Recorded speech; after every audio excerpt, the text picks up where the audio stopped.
जी। तो dear students of first year biology, शुक्र अल्हम्दुलिल्लाह आज हम जो है वो चैप्टर 3 जो है वो शुरू कर रहे हैं। चैप्टर 3 बेटा जी, it is also one of the fields of biochemistry, but in this chapter only enzymes, biological molecules, enzymes are only discussed. They how what are enzymes, what is the composition, how they what are the mechanisms and factors affecting the enzyme activity. तो ये कुछ topics हैं इस chapter के। First of all, what are enzymes? By meaning, by meaning enzymes are actually biocatalyst. Biocatalyst, catalyst क्या होता है? Catalyst एक ऐसा सबस्टांस होता है जो किसी केमिकल रिएक्शन को स्पीड अप करता है लेकिन खुद रिएक्शन में हिस्सा नहीं लेता। A substance that accelerate the reaction but itself does not take part in the reaction, खुद रिएक्शन में हिस्सा नहीं लेता। तो enzymes are basically biocatalyst. Why they are called biocatalyst? Because they are catalyzing biochemical reactions, metabolic reactions. enzymes की बेटा की definition मैंने लिखी है, biologically active proteins which specifically increase the efficiency of a particular biochemical reaction. ये मैंने आपके chapter की पहले पैराग्राफ में से निकाल ली है, ठीक है ना जी। इंजाइम्स अपनी कंपोजिशन में प्रोटीन्स होते हैं, बड़े एक्टिव प्रोटीन्स होते हैं क्योंकि ये बॉडी के बायोकेमिकल रिएक्शंस को कैटलाइज करते हैं, रेगुलराइज करते हैं, होना है नहीं होना है, कितनी स्पीड से होना है, ठीक है ना जी। और ये अपने एक्शन में स्पेसिफिक हैं। हर केमिकल रिएक्शन के लिए एक खास एंजाइम होता है, यानी खास कैटलिस्ट। और ये अमेजिंगली हमारी बॉडी की जो है अंदर केमिकल रिएक्शंस की स्पीड को बढ़ाते हैं बहुत ज्यादा। देखें, अगर मिसाल के तौर पर हमारे बॉडी के अंदर जो है ना वो एंजाइम्स ना होते और बगैर एंजाइम्स के सेलुलर रेस्पिरेशन यानी एटीपी प्रोडक्शन की एक्टिविटी होती, तो मैं आपको कुछ इतनी एनर्जी से, इतनी आवाज से और इतनी रफ्तार से अल्फाज ना बोल रहा होता। मेरे ये मसल्स जो एनर्जी से काम कर रहे हैं ये इतनी तेजी से काम ना करते, फिर कैसे मैं बोल रहा होता? भाई enzymes are biological active protein, मेरा हाथ ऐसे चल रहा होता, दिल यूं यूं यूं पंप कर रहा होता, सांस हम चल रहे होते, स्लो मोशन में तमाम लिविंग ऑर्गेनिजम्स की एक्टिविटी होती।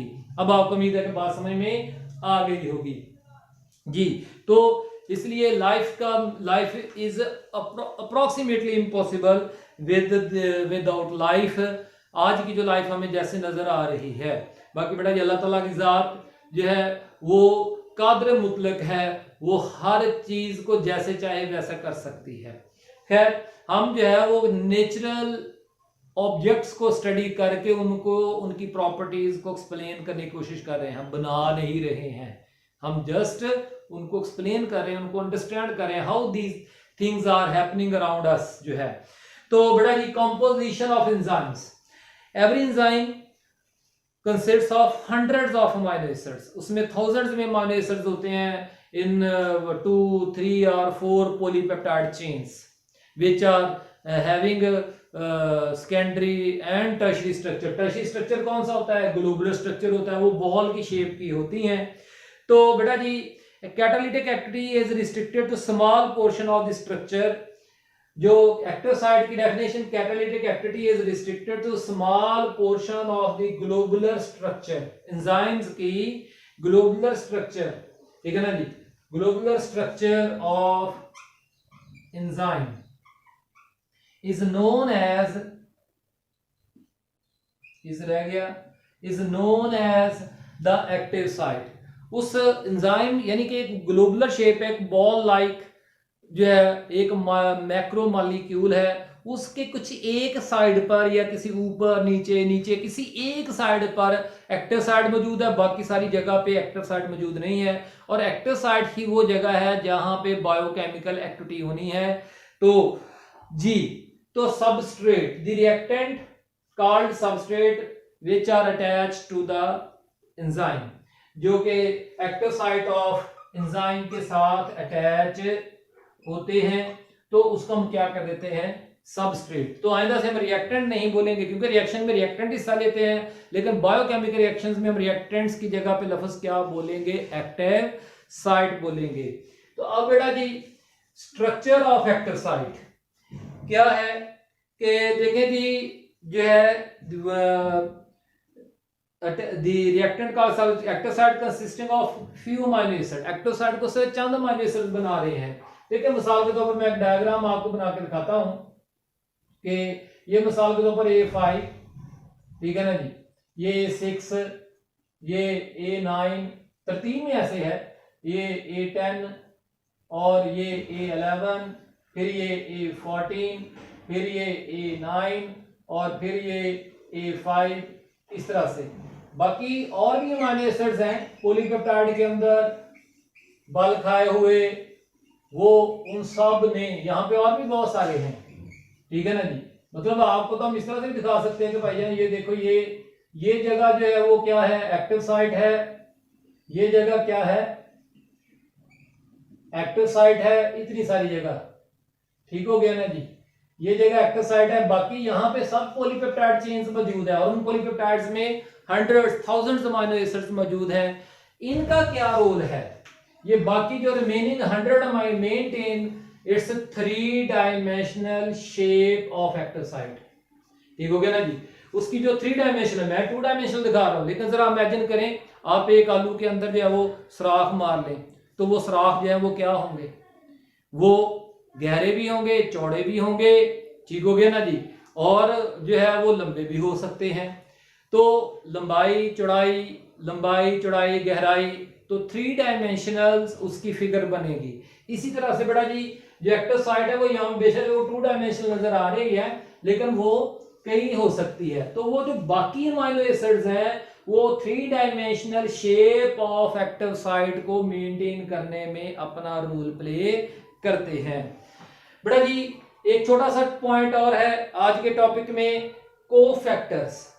सम enzymes consist solely of proteins. Definition पहले नंबर पे definition, some enzymes of consist of solely mean mainly, सिर्फ उनमें प्रोटीन्स ही होती हैं और कुछ नहीं होता। Others also have a non protein part, लेकिन कुछ ऐसे भी एंजाइम्स होते हैं कि उनके अंदर क्या पाए जाते हैं, नॉन प्रोटीन पार्ट, ठीक है ना जी। ऑर्गेनिक हो सकता है लेकिन प्रोटीन नहीं होगा, अमीनो एसिड हो सकता है लेकिन प्रोटीन नहीं होगा। Known as cofactor which is essential for the proper functioning of the enzyme, जो कि एंजाइम की प्रॉपर फंक्शनिंग के लिए जरूरी होता है। यानी अगर एंजाइम को उसका कोफैक्टर नहीं मिला तो एंजाइम अपना काम नहीं करेगा। एग्जांपल अगर आपको याद हो तो हमने एक डीहाइड्रोजिनेज एंजाइम आपने पढ़ रखा है, तो वो डीहाइड्रोजिनेज एंजाइम को NADP चाहिए होता है कोफैक्टर के तौर पर। तो ऐसे बहुत सारे एंजाइम्स हैं, बातें होती रहेंगी। तो कोफैक्टर जो है उसके फंक्शंस क्या हैं, it is essential for the proper functioning of enzyme. पहला, it cofactors acts as a bridge between the enzyme and its substrate, यानी एंजाइम और सबस्ट्रेट को आपस में जोड़ने का भी काम करते हैं, बाइंडिंग का काम करते हैं।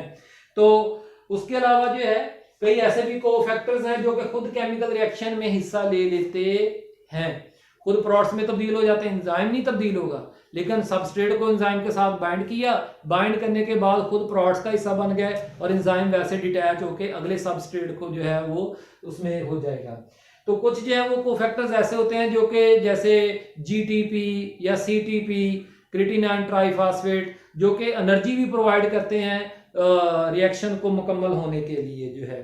तो बेटा जी ये टाइप्स आ गए हैं, टाइप्स ऑफ कोफैक्टर्स में सबसे पहली जो टाइप है वो है एक्टिवेटर। पहली टाइप क्या है, एक्टिवेटर। एक्टिवेटर की डेफिनेशन आपकी किताब में कुछ यूं लिखी हुई है, द डिटैचेबल कोफैक्टर, वो कोफैक्टर जो अपने एंजाइम से अपनी एक्टिविटी मुकम्मल करके अलहदा हो जाए, is known as activator if it is an inorganic ion। इसकी एग्जांपल्स मैग्नीशियम आयन जो है, फेरस आयन है, कॉपर है। फेरस आयन जो है ना ये इलेक्ट्रॉन ट्रांसपोर्ट चेन में, कॉपर जो है वो फोटोसिंथेसिस की इलेक्ट्रॉन ट्रांसपोर्ट चेन में, और इस तरह से जो है जिंक है तो ये मुख्तलिफ जगहों पे काम करते हैं। मैग्नीशियम जो है वो कोफैक्टर है स्मॉल राइबोसोम सब यूनिट को जो है वो लार्ज सब यूनिट के साथ मिलाने वाले जो रिएक्शंस हैं उनका, और उसके अलावा जो है वो राइबोसोम्स को मैसेंजर आरएनए के साथ जोड़ने वाला जो है जो एंजाइम है उसका भी कोफैक्टर जो है वो कौन है, वो मैग्नीशियम आयन है। ऐसे बहुत सारी एग्जांपल्स मौजूद हैं।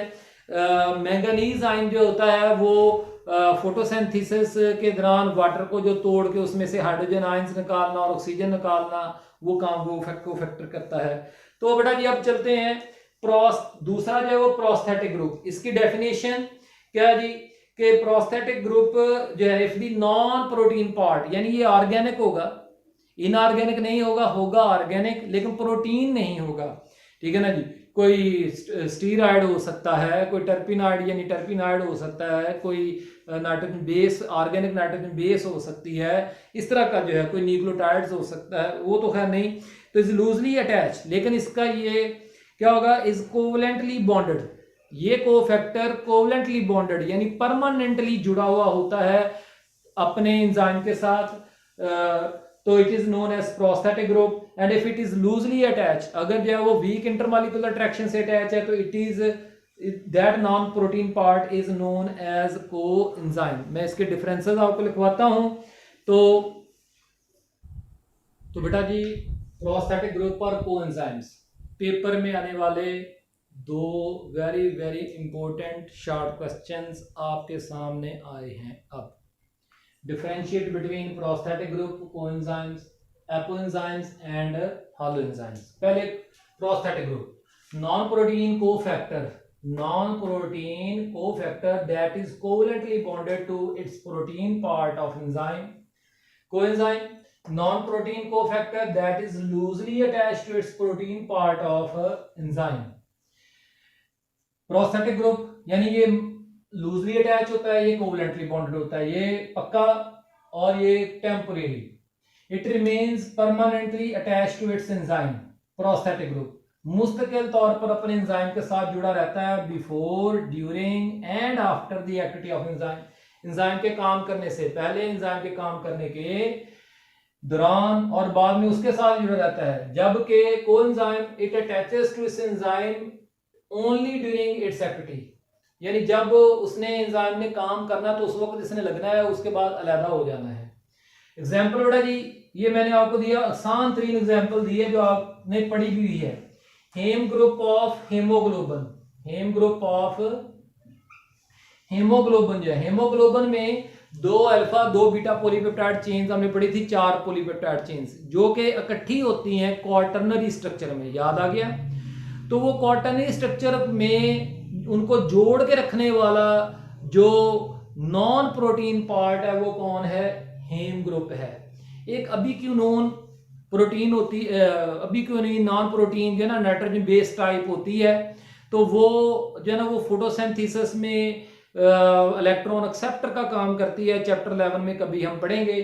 और इसी तरह से जो है ये हेम ग्रुप जो है वो साइटोक्रोम्स जो है इलेक्ट्रॉन ट्रांसपोर्ट चेन में जो पाए जाते हैं, cytochrome A, cytochrome A3, cytochrome B, cytochrome C, इनमें भी पाया जाता है। तो ये असल में प्रोस्थेटिक ग्रुप है।